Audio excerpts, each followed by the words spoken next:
Le grand invité sur mazlek.net reçoit Feu professeur Ange-François Atos Ratanga, écrivain gabonais et ancien conseiller du chef de l'État.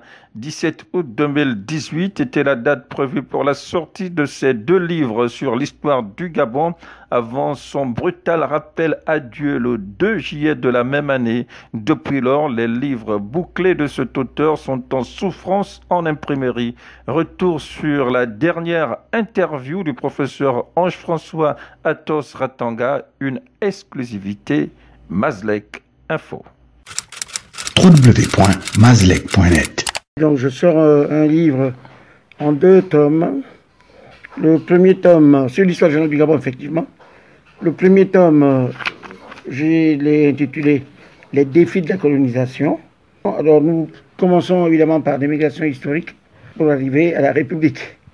Alors le deuxième tome, c'est les défis, alors tout est défis, les défis de l'autodétermination et de l'indépendance. C'est le tome 2. Donc ces 2 livres feront à peu près 1400 pages avec 200 et quelques photos.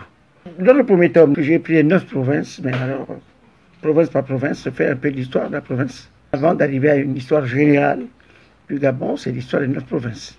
Et le deuxième livre, là, on voit ce qui se passe à partir de 1946. On nous donne la possibilité de rentrer dans la gestion de nos propres affaires.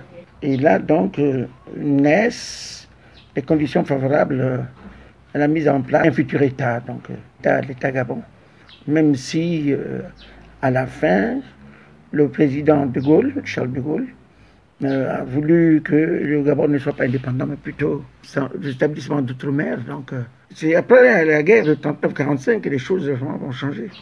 Il y a une dynamique nouvelle qui fait que c'est un Gabon nouveau, c'est une ère nouvelle. Voilà, donc les 2 livres sont là, et s'il plaît à Dieu, ils sortiront au mois d'août. Vous accordez également un condensé pour le système éducatif gabonais. Oui.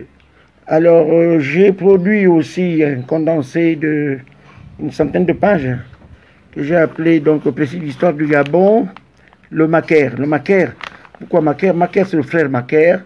C'est un religieux français de la congrégation des frères de Saint-Gabriel, installés au Gabon en 1901, et qui ont créé la fameuse école Montfort, où j'ai moi-même été élève. Léon Ba aussi a été élève. Les gens comme le capitaine Jean Choré ont été élèves. C'était vraiment la grande école. Alors Macaire, le frère Macaire, qui avait été l'un des fleurons, n'est-ce pas, de l'histoire de l'éducation au niveau du Gabon, parce que sous sa dictée, sa conduite, la quasi-totalité des populations gabonaises estudiantines apprennent l'histoire du Gabon déjà. Alors le Macaire, je tente de le faire admettre. Je vais essayer de voir le ministre de l'Éducation nationale pour qu'on puisse progresser un peu.